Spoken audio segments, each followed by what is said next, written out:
Hello guys, how are you.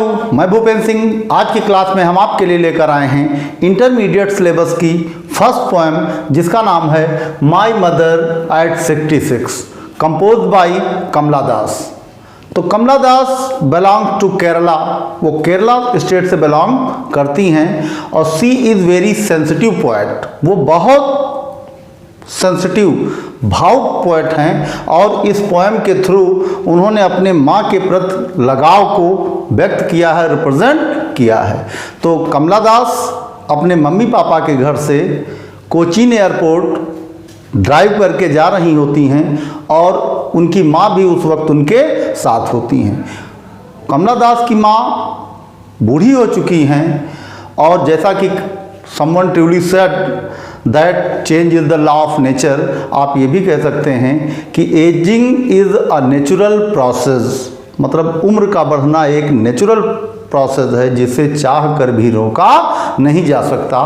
तो कमला दास जो हैं अपनी माँ के बुढ़ापा या अपनी माँ के बुजुर्ग शरीर को देखकर काफ़ी परेशान होती हैं, काफ़ी वो पेन फील करती हैं, लेकिन चीज़ें उनके हाथ में तो हैं नहीं।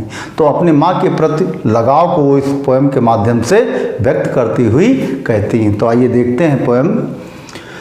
Driving from my parents home to Cochin last Friday morning. और एक पोएम की एक खासियत है कि this poem is composed in free words, पूरी फ्री वर्ड्स का मतलब आप समझ रहे हैं कि इस पोएम में राइमिक स्कीम को फॉलो नहीं किया गया है और ये एक सिंगल सेंटेंस पोएम है। पूरा एक पोएम जो है या पूरी की पूरी पोएम एक सिंगल सेंटेंस में मेंशन की गई है और इसमें कॉमा ज़रूरत के अनुसार लगाए गए हैं, लेकिन फुल स्टॉप पूरी पोएम में आपको नहीं मिला। तो हम ये कह सकते हैं कि ये सिंगल सेंटेंस पोएम है।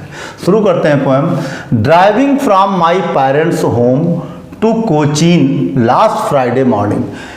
कमला दास कहती हैं कि driving from my parents home, Kamala Das अपने मम्मी पापा अर्थात मायके का घर, अपने मम्मी पापा के घर से ड्राइव करती हुई कोचीन रेलवे स्टेशन को जा रही होती हैं। और कब? लास्ट फ्राइडे मॉर्निंग, पिछले फ्राइडे मॉर्निंग को।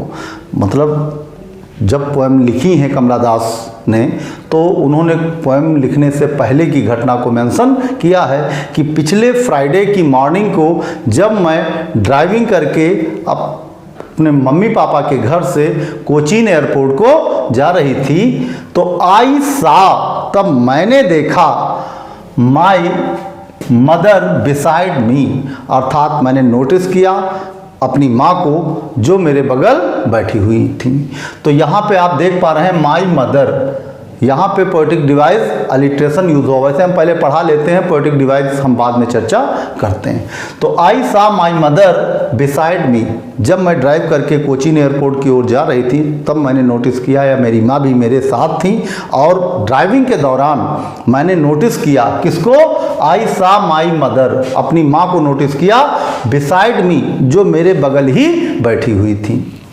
तो क्या नोटिस करती हैं पोएट कि डोज, वो नैप ले रही थी अर्थात झपकी ले रही थी, जिसको आप कहते हैं हल्की नींद लेना या जो गहरी नींद में सोए बगैर हम हल्की फुल्की नींद ले लेते हैं, ऊँघ जाते हैं, आंखें बंद हो जाती हैं। तो आप डोज को समझ लीजिए जस्ट लाइक नैप, मतलब हल्की नींद लेना जिसमें आप न जगे होते हैं और न गहरी नींद में सोए होते हैं। तो क्या नोटिस करती हैं कमला दास कि उनकी माँ जो बगल बैठी हुई हैं डॉज, वो सो रही थी हल्की नींद में, ओपन माउथ, और मुंह उनका खुला हुआ था। अमूमन क्या होता है, जो एजिंग पर्सन होते हैं जब वो सोते हैं तो अपने आप मुंह उनका खुल जाता। तो वही हालत कमला दास की माँ की थी कि जब वो सीट पे बैठी ऊँघ रही थी, मुंह उनका खुला हुआ था। डोज ओपन माउथ, खुले हुए मुंह से झपकी ले रही थी। और हर फेस ऐसन, ऐसन मीन्स होता है पीलापन, जस्ट लाइक पैल, तो या आप ये कह लो कलरलेस। हर फेस ऐसन, उनका जो चेहरा था वो ऐसन पीला पड़ गया था या पीला था, like that of a corps, corps कहते हैं डेड बॉडी को। तो यहाँ पे नैरेटर ने अपनी माँ के चेहरे को डेड बॉडी के साथ कंपेयर किया है और लाइक लगा हुआ है, यहाँ पे figure of speech simile use हुई है। तो फिर से देखते हैं ये line, her face ashen like that of a carp, उनका चेहरा जो था वो पीला पड़ा हुआ था या उनके चेहरे पर पीलापन छाया हुआ था, जस्ट लाइक अ कार्प, जैसे ठीक वैसा पीलापन उनके चेहरे पर फैला हुआ था जो एक डेड बॉडी के चेहरे पर फैला हुआ होता। डेड बॉडी के चेहरे पे कैसा पीलापन फैला होता है, छाया होता, कि जब चेहरे से ग्लो ना हो, चेहरे में ग्लो ना हो, लालिमा ना रह जाए, तो हम कहते हैं कि चेहरा पीला पड़ गया। तो उनका जो चेहरा था वो भी क्या था, कलरलेस था, ग्लो का कहीं पता निशा नहीं था चेहरे पे। तो इसीलिए कमला दास ने अपनी माँ के चेहरे को एक डेड बॉडी के चेहरे के साथ कंपेयर किया। जैसे डेड बॉडी के चेहरे पे ऐसन कलर फैला होता है या पीलापन फैला होता है, ठीक वही पीलापन कमला दास की माँ के चेहरे पर भी फैला हुआ था। तो हर फेस ऐसन लाइक दैट ऑफ कार्प्स, उनके चेहरे पर डेड बॉडी के समान मौत का पीलापन फैला हुआ था। डेड बॉडी के समान पीलापन उनके चेहरे पर फैला हुआ था, वैसा पीलापन जो डेड बॉडीज के चेहरे पर फैला होता। एंड रियलाइज्ड विथ पेन, और ये देखकर, ये महसूस करके, जब इस चीज़ को रियलाइज़ करती हैं कमला दास कि उनकी माँ के चेहरे पर भी ग्लो नाम की चीज़ नहीं है और उनकी माँ का चेहरा भी बिल्कुल कलरलेस हो गया है, तो एंड रियलाइज्ड, और इस चीज़ को जब वो महसूस करती हैं विथ पेन, तो उन्हें काफ़ी ज़्यादा पेन, कष्ट फील होता है या काफ़ी ज़्यादा कष्ट महसूस होता है। जब इस चीज़ को महसूस करती हैं, अपनी माँ की हालत को देखती हैं, उनके चेहरे को देखती हैं, तो जो उनकी हालत है, उनकी हालत को देखकर वो काफ़ी ज़्यादा सैड फील करती हैं। एंड रियलाइज विथ पेन, और उनको काफ़ी कष्ट होता है अपनी माँ की ऐसी हालत देखकर। That she was as old as she looked, और वो वैसी ही बूढ़ी दिखती हैं जितनी कि वो एक्चुअल में बूढ़ी हैं। ऐसा नहीं कि किसी कमजोरी की वजह से उनके चेहरे पर बुढ़ापा झलक रहा है या कमजोरी की वजह से चेहरे की ग्लो जो है, चेहरे का जो ग्लो है वो ख़त्म हो चुका है। ऐसा नहीं कि वो जितनी बूढ़ी दिखती हैं उतनी बूढ़ी हैं भी वो, अर्थात एजिंग के साथ कुछ किया नहीं जा सकता। As we know ageing is a natural process. Ageing चूंकि एक नेचुरल प्रोसेस है तो हम चाह कर भी उसके साथ कुछ कर नहीं सकते। तो काफ़ी ज़्यादा तकलीफ़ होती है कमला दास को अपनी माँ के चेहरे को देखकर, जो कि बिल्कुल कलरलेस हो चुका है। That she was as old, और दिखने पर वो उतनी ही बूढ़ी लगती हैं, उनका चेहरा उतना ही बूढ़ा इंसान के समान उनका चेहरा, या उतने ही बूढ़े इंसान की तरह उनका चेहरा लगता है जितनी एक्चुअल में वो बूढ़ी हैं। As she looked, but soon, लेकिन जल्द ही पुट दैट थॉट अवे, मतलब ये सारे विचार, एक घबराहट सी हुई नरेटर के मन में, पोएट के मन में, कि कहीं ऐसा ना हो कि किसी न किसी दिन माँ उसे छोड़कर चली जाएं या उसे माँ इस संसार में छोड़कर चली जाएं, क्योंकि बुढ़ापा के लक्षण सारे चेहरे पे झलक रहे थे और चेहरे का ग्लो भी खत्म हो चुका था।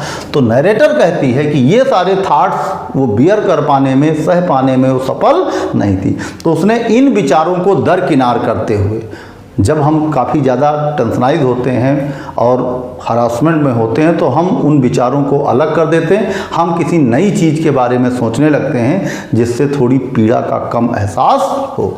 तो वही हालत नरेटर की भी है और पोएट भी वही करती है कि बट सून, लेकिन जल्द ही, पुट दैट थॉट अवे, मैंने उन विचारों को अलग कर दिया जिन विचारों में वो सोच रही थी कहीं माँ उसे छोड़कर चली न जाए, क्योंकि वो बिल्कुल बुढ़ापे के लास्ट स्टेज की ओर बढ़ रही या उनका शरीर काफ़ी वृद्ध हो चुका है, तो पता नहीं कब वो छोड़कर चली जाए। जब ये सारे विचार आ रहे थे मन में तो ये डिस्टर्ब कर रहे थे माइंड को। किसके माइंड को? पोएट के माइंड को, अर्थात कमला दास के माइंड को। तो वो कहती हैं कि जल्द ही मैंने इन विचारों को अपने से अलग किया, एंड लुक्ड आउट, और मैंने देखा बाहर, एट यंग ट्रीज, मैंने खिड़की के बाहर, विंडो के बाहर यंग ट्रीज को देखा। क्यों यंग ट्रीज को देखा? ताकि उसका जो ध्यान है, अट्रैक्शन है, वो माँ की ओर से हटकर दूसरी ओर चला जाए और उसे पीड़ा का एहसास कम हो, या उन चीज़ों को भुलाने के लिए, दरकिनार करने के लिए वो खिड़की के बाहर, विंडो के बाहर पोएट देखती हैं। तो बाहर क्या देखती हैं?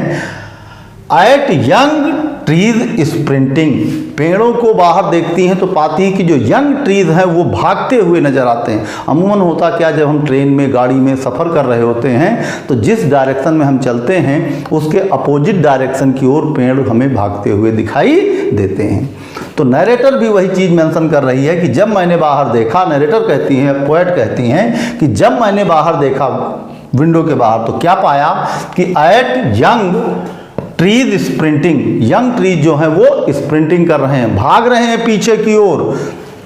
और यहाँ पे यंग ट्रीज को स्प्रिंटिंग का मतलब सिंबॉलिक तरीके से ये भी उसने कहना चाहा है पोएट ने कि जो यंग ट्रीज हैं, या कह लो कि वक्त बड़ी जल्दी गुजरता है, यंग एज बड़ी जल्दी गुजर जाती है, पता ही नहीं चलता, वक्त बड़ी तेज़ी से गुजरता है, ये भी कहना चाहती है सिंबॉलिक तौर पे पोएट इन लाइन के माध्यम से।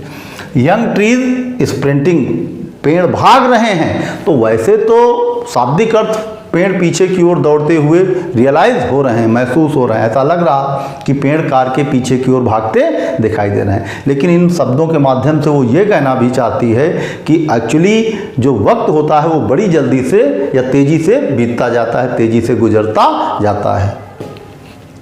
और बाहर भागते हुए पेड़ दिखाई देते हैं young trees. The merry children, और खुश बच्चे या चेहरों पे खुशी झलकते हुए बच्चे स्प्लिंग आउट ऑफ देयर होम्स। और क्या देखती है, एक चीज़ तो नरेटर विंडो के बाहर देखती है तो दिखते हैं कि यंग ट्रीज रनिंग करते हुए दिखाई देते हैं, और दूसरी चीज़ द मैरी चिल्ड्रन स्प्लिंग, मतलब ऐसे चेहरे बच्चों के जिनके चेहरों पे खुशी स्पष्ट झलक रही है, हंसते हुए खिलखिलाते हुए चेहरे वाले बच्चे spilling out of their Holmes, अपने घरों से बाहर निकल रहे हैं खुशीपूर्वक। तो स्पिलिंग आउट का मतलब होता है coming out of the home. तो बच्चे प्रसन्नतापूर्वक बच्चे अपने घरों से बाहर निकल रहे हैं। तो यहाँ जो बच्चे हैं उनके चेहरों पे खुशी है, और खुशी क्यों है, क्योंकि वो बच्चे यंग हैं, और जब बच्चे यंग हैं तो उनके अंदर पावर है, उनके अंदर स्ट्रेंथ है, और उनके पास बढ़ने का मादा है, उनके पास खुशियाँ हैं। लेकिन ये सारी खुशियाँ माँ को देखने पे वो महसूस नहीं करती, उनको लगता है कि माँ जीवन के अंतिम पड़ाव की ओर हैं, जबकि यंग ट्रीज और इन बच्चों के सामने तो अभी इनका पूरा जीवन पड़ा हुआ, अर्थात इनके लिए खुशियाँ हैं, माँ के लिए ये खुशियाँ नहीं रह सकती, क्योंकि वो लाइफ के लास्ट स्टेज की ओर बढ़ रही हैं। तो the merry children spilling out of their homes, बाहर देखने पे नरेटर को दिखता है कि प्रसन्नतापूर्वक बच्चे अपने घरों से बाहर निकल रहे हैं। But after airports security check, लेकिन उसके बाद एयरपोर्ट पे जो सिक्योरिटी चेक का प्रोसेस होता है या सिक्योरिटी का प्रोसेस होता है, चेक करने का जो भी प्रोसेस होता, अपने आप को एयरपोर्ट पर सिक्योरिटी चेक के प्रोसेस गुजरने के बाद नरेटर चली जाती है एयरपोर्ट के अंदर, और वो कहती हैं कि after airport security check, airport पे जब सिक्योरिटी चेक हो जाता है तो मुझे अंदर जाने की इजाज़त मिल जाती है। नरेटर अंदर चली जाती है आफ्टर सिक्योरिटी चेकिंग, और फिर कहती है standing a few yards away, अर्थात कुछ यार्ड दूर खड़े होकर। यहाँ पे एक वर्ड आया है यार्ड, तो यार्ड एक डिस्टेंस मापने का मेजरमेंट है या पैमाना है, जिसमें approx 3 feet is equal to होते हैं, yard 3 feet equal to 1 yard कहलाता लगभग। तो यार्ड जो है वो एक मेजरमेंट है, एक मेज़र करने का, डिस्टेंस मेज़र करने का पैमाना है। तो नरेटर कहती है standing a few yards away, कुछ दूरी पर खड़े होकर। तो ये तो रहा आधी पोएम हुई है, आधी पोएम हम नेक्स्ट बोर्ड में क्लियर करते हैं। अब हम देख लेते हैं इस पोएम में जो आई हुई पोएटिक डिवाइसेस हैं उनके बारे में। तो यहाँ पे हम देख पा रहे हैं कि इस लाइन में हमारे पास माई मदर, यहाँ पे हम देख पा रहे हैं कि माई भी एम लेटर से स्टार्ट हुआ है और उसी के बाद यूज़ हुआ मदर। तो जब किसी लाइन में 2 वर्ड या 2 से अधिक वर्ड किसी कॉन्सोनेंट लेटर से स्टार्ट होते हैं और उनका प्रोनाउंसिएशन भी सेम साउंड से होता है, कॉन्सोनेंट लेटर साउंड से, तो हम कहते हैं वहाँ पे पोएटिक डिवाइस अलिट्रेशन यूज़ हुआ। तो आप कह सकते हैं कि माई मदर में पोएटिक डिवाइस अलिट्रेशन यूज़ हुआ। आप चाहें तो नोट डाउन कर लीजिए कि माई मदर में पोएटिक डिवाइस अलिट्रेशन यूज़ हुआ। अगली डिवाइस देखते हैं, यहाँ पे अंडरलाइन है कि her face ashen like that of corpse. तो यहाँ पे नरेटर जो है अपनी माँ के फेस को डेड बॉडी के फेस के साथ कंपेयर करती, और यहाँ पे लाइक यूज हुआ। तो हम जानते हैं जब दो डिफरेंट थिंग के बीच कंपैरिजन किया जाता है और एज लाइक या सो वर्ड यूज करके कंपैरिजन किया जाता, तो वहाँ पे फिगर ऑफ स्पीच सिमिली मानी जाती। तो आप कह सकते हैं कि इस लाइन में her face ashen like that of corpse, उनके चेहरे का रंग जो पीला पड़ा हुआ वो ठीक डेड बॉडी के चेहरे के पीलेपन के समान। तो यहाँ उनकी माँ के चेहरे को डेड बॉडी के चेहरे के साथ कंपेयर किया गया है और वर्ड लाइक लगा के कंपैरिजन किया गया। तो हम कह सकते हैं यहाँ पोएटिक डिवाइस सिमिली यूज हुई है। आगे देखते हैं यंग ट्रीज स्प्रिंटिंग। यहाँ कहा गया है कि यंग ट्रीज स्प्रिंटिंग, जो यंग ट्रीज हैं वो स्प्रिंटिंग कर रहे हैं, दौड़ रहे हैं, भाग रहे हैं। तो यहाँ पे जबकि सच्चाई ये है कि ट्रीज भाग नहीं सकते, भागती गाड़ी है वो, केवल ऐसा प्रतीत हो रहा है कि यंग ट्रीज पीछे की ओर भाग रहे हैं। तो यहाँ पे यंग ट्रीज को भागना बताया गया है, यहाँ पे पर्सोनिफाइड किया गया है यंग ट्रीज को। या पर्सोनिफिकेशन में आप जानते हैं कि लिविंग नॉन लिविंग थिंग को एज अ लिविंग बीइंग मानकर उनको मेंशन कर दिया जाता। तो यहाँ भी लिविंग थिंग है जरूर ट्रीज, लेकिन वो भाग नहीं सकते और उनको भागते हुए बताया गया। तो यहाँ पे figure of speech personification use हुआ है। तो young trees sprinting, young trees sprinting, young trees क्या कर रहे हैं, स्प्रिंट कर रहे हैं, जबकि पेड़ भाग नहीं सकते लेकिन उनको पर्सोनिफाइड किया गया है। तो आइए आगे देखते हैं। पिछली लाइनें हमने ख़त्म की थी या समाप्त की थी। After security check I was standing a few yards, मतलब सिक्योरिटी चेक के बाद जो पोएटेस कमला दास होती हैं वो एयरपोर्ट के अंदर चली जाती हैं और अपनी माँ से कुछ यार्ड दूर खड़े होकर वो कहती हैं आगे, आई लुक्ड अगेन। एयरपोर्ट में अंदर जाने के बाद कुछ यार्ड दूरी पर वो अपनी माँ से खड़ी हुई और वो फिर एक बार अपनी माँ पे निगाह डालती, गौर से अपनी माँ को देखती। मतलब यद्यपि ये चीज़ उनको पीड़ा देती, लेकिन होता कुछ चीज़ें हम चाहते हैं कि वो चीज़ें हमारे सामने ना आएँ। जैसे हम टेंशनाइज होते हैं तो कुछ इवेंट को सोचने से अपने आप को बचते हैं कि वो चीज़ें हम ना सोचें क्योंकि उससे हमें पीड़ा और ज़्यादा होगी। लेकिन ना चाहते हुए भी घूम फिर के हमारे थॉट्स वहीं पे आकर रुकते हैं। तो वो ना चाहते हुए भी फिर एक बार निगाह अपनी माँ को गौर से देखती है, अपनी माँ पे नज़र डालती है। पोएटेस कहती है कमला दास कि आई लुक्ड अगेन एट हर, मैंने एक बार फिर गौर से उनके चेहरे को देखा। उन्होंने नोटिस करना चाहा कि देखें चेहरे के क्या हालात हैं। तो आई लुक्ड अगेन एट हर, मैंने फिर उनको दोबारा देखा। एक बार पहले गौर से देखा था, कब, जब वो ड्राइविंग कर रही थी तो उस दौरान। अब वो जो फिर चली गई हैं एयरपोर्ट के अंदर तो वहाँ से भी गौर से वो निगाह डालती हैं अपनी माँ के चेहरे पे। आई लुक्ड अगेन, इसीलिए अगेन यूज हुआ है। आई लुक्ड अगेन एट हर, मैंने पुनः उनको फिर से देखा।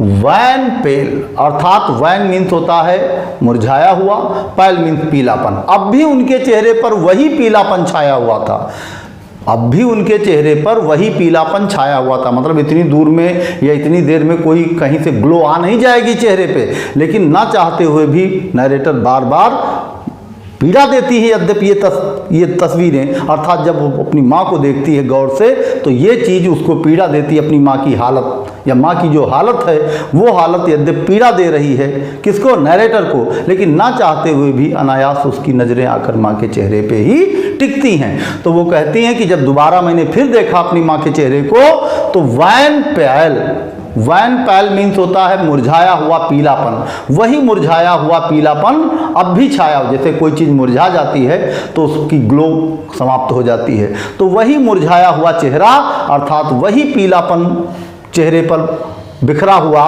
या पीलापन लिए हुए वो चेहरा फिर मुझे दिखाई दिया। जैसा पहले था वैसे अब भी चेहरा दिखाई दे रहा, वही चेहरे पे पीलापन छाया हुआ है। और as a late winter's moon, यहाँ पे चेहरे को, माँ के चेहरे को पहले एक बार भी नरेटर ने कंपेयर किया था, वहाँ पे उसने अपनी माँ के चेहरे को कंपेयर किया था कॉर्प्स के साथ, डेड बॉडी के फेस के साथ। यहाँ पे वो अपने माँ के चेहरे को फिर एक बार कंपेयर करती हैं पोएट, लेकिन इस बार वो अपने माँ के चेहरे को कंपेयर करती हैं किसके साथ? Late winter's moon. किसके साथ? Late winter's moon. मतलब विंटर सीजन के जो लेट में या लेट विंटर सीजन का जो मून होता है वो काफ़ी ज़्यादा कलरलेस होता है, उसमें अट्रैक्शन नहीं होता, कलरलेस हो जाता है वो लेट विंटर का जो मून होता है। तो यहाँ पर भी माँ के चेहरे को नरेटर ने या पोएट ने मून के साथ कंपेयर किया, वो भी मून कब का? लेट विंटर्स, मतलब लेट का विंटर, मतलब विंटर सीजन के लेट या विंटर सीजन में जो लेट का सीजन चल रहा या लेट का जो देर का लास्ट का समय चल रहा विंटर सीजन का, उसमें जो कलर होता है मून का वो कलरलेस होता है, उसमें अट्रैक्शन नहीं होता, ग्लो नहीं होता मून में। उसी के साथ नरेटर ने कंपेयर किया है अपनी माँ के चेहरे को। तो wan pale as a late winter's moon, मतलब जैसे लेट विंटर सीजन के मून में ग्लो नहीं होती है, कलरलेस होता है, ठीक वैसे कलरलेस चेहरा था उनकी माँ का। एंड फेल्ट दैट, और ये देखकर मैंने फेल्ट महसूस किया, that old familiar, familiar means होता वेल नोन, जाना पहचाना। And felt that old familiar act means होता पीड़ा, वैसे एक्ट मीन्स होता पीड़ा, लेकिन यहाँ पे दर्द कह लो, पीड़ा कह लो, कष्ट कह लो। And felt that old familiar एक्ट, उनको देखकर वही पुराना जाना पहचाना डर, माई चाइल्डहुड फियर, मेरे बचपन का डर, मतलब अपनी माँ को देखकर वही चिर परिचित जाना पहचाना डर बचपन वाला फिर मुझ पर व्याप्त हो गया। अब ये बचपन वाला डर क्या है? अमूमन जब हम छोटे होते हैं और सेल्फ डिपेंड नहीं होते हैं उस समय हम पूर्ण रूप से अपने पेरेंट्स पे ही डिपेंड होते हैं। और अगर कभी विचार आता है मन में कि सपोज दैट हमारे पेरेंट्स हमसे जुदा हो जाएं तो कैसे जीवन आगे बढ़ पाएगा, मतलब अपने पेरेंट्स से जुदा होके जीवन जीने का हम ख्वाब भी सोच नहीं सकते। तो ठीक वही बचपन वाला डर एक बार फिर जो नरेटर हैं कमला दास उनके ऊपर छा जाता है। कौन सा डर? बचपन वाला, जब वो कभी सोचती थी कि मान लो अगर कभी माँ छोड़कर चली गई तो कैसे जीवन आगे बढ़ पाएगा, कैसे बिना माँ के जीवन जिया जाएगा। तो वही बचपन वाला जाना पहचाना डर फिर उस पर व्याप्त हो जाता है, किस पर? कमला दास पे। तो ओल्ड फैमिलियर एक्ट, वही पुराना वेल नोन जिसको बोलते हैं या जाना पहचाना एक्ट, डर, माई चाइल्डहुड फियर, कौन सा डर? मेरे बचपन वाला डर फिर मुझ पर व्याप्त हो जाता है। कब? जब वो अपनी माँ को देखती हैं तब। अर्थात बचपन वाला डर, चूंकि अब माँ की हालत ऐसी है, देखकर ये नहीं कहा जा सकता कि माँ और कितने दिनों तक इस संसार की मेहमान है, क्योंकि बुढ़ापा है, चेहरे की ग्लो खत्म हो चुकी है। अब वो लास्ट स्टेज, लाइफ के लास्ट स्टेज की ओर बढ़ रही, वो पके आम की तरह हैं, न जाने कब गिर जाएं पेड़ से टूटकर। तो वही हालत कमला दास की माँ की है, काफ़ी ज़्यादा बुजुर्ग हो चुकी हैं और उनका जो स्वास्थ्य है वो भी बिगड़ा हुआ है, या कह लो चेहरे पर बुढ़ापे के सारे लक्षण नज़र आ रहे हैं। तो नरेटर कहती हैं old familiar act, my childhood fear, वही जाना पहचाना बचपन का डर मुझ पर व्याप्त हो जाता है। But all I said was, लेकिन अपने उस डर को छुपाते हुए उस चीज को नरेटर बयां नहीं करना चाहती अपनी माँ के सामने, अर्थात उस डर को अंदर छुपाते हुए थोड़ा ब्रेवरी बिहेवियर पेश करते हुए नरेटर कहती हैं कि but all I said was, लेकिन मैंने केवल इतना कहा था। मतलब अंदर से तो डर है, लेकिन उस डर को अपने अंदर छुपाते हुए नरेटर ने क्या कहा? बट ऑल आई सेड, लेकिन मैंने जो कहा वो क्या कहा था कि सी यू सून अम्मा, मतलब अपने डर को अपने अंदर दबाते हुए, अपने आप को ढांढस बंधाते हुए वो कहती हैं, वो नहीं चाहती हैं कि विदाई के समय, चूंकि कोचीन से कहीं जा रही हैं नरेटर, तो वो एक ढांढस देना चाहती हैं, एक सांत्वना देना चाहती हैं अपनी माँ को, और कहती हैं कि माँ सी यू सून अम्मा, अम्मा जल्द ही हम फिर मिलेंगे, मायूस मत हो, जल्द ही हम फिर मिलेंगे। अर्थात वो अपनी माँ को ये भरोसा देना चाहती है, सांत्वना देना चाहती है, उम्मीद देना चाहती है कि अभी वो और दिनों तक जीवित रहेंगी और जब मैं वापस लौट कर आऊँगी तो फिर उनसे मुलाकात होगी, क्योंकि कहते हैं उम्मीदों पे दुनिया कायम है। तो वो नरेटर अपनी माँ से केवल इतना बोलती हैं, कहती हैं कि सी यू सून अम्मा, अम्मा हम फिर मिलेंगे, अर्थात जब हम वापस लौट के आएंगे फिर हमारी मुलाकात आपसे होगी। एक सांत्वना दिए जा रही हैं और अपने डर को, अपने उस फियर को अपने अंदर छुपाते हुए थोड़ा ब्रेव बिहेवियर दर्शा रही हैं। सी यू सून अम्मा, अम्मा जल्द ही हम फिर मिलेंगे। सी यू सून, सून मीन्स होता जल्दी, तो सी अर्थात मुलाकात हमारी होगी। हम फिर मिलेंगे अम्मा जल्द ही। ऑल आई डिड वाज, और मैं जो कर पाई या जो मैंने किया वो सिर्फ इतना था, क्या कुछ बस में नहीं था, क्योंकि मैं एयरपोर्ट के अंदर थी, केवल कह सकती थी, मुझसे कुछ कर नहीं सकती थी। तो नरेटर कहती है ऑल आई डिड वाज, मैंने जो किया वो सिर्फ इतना था कि smile and smile and smile.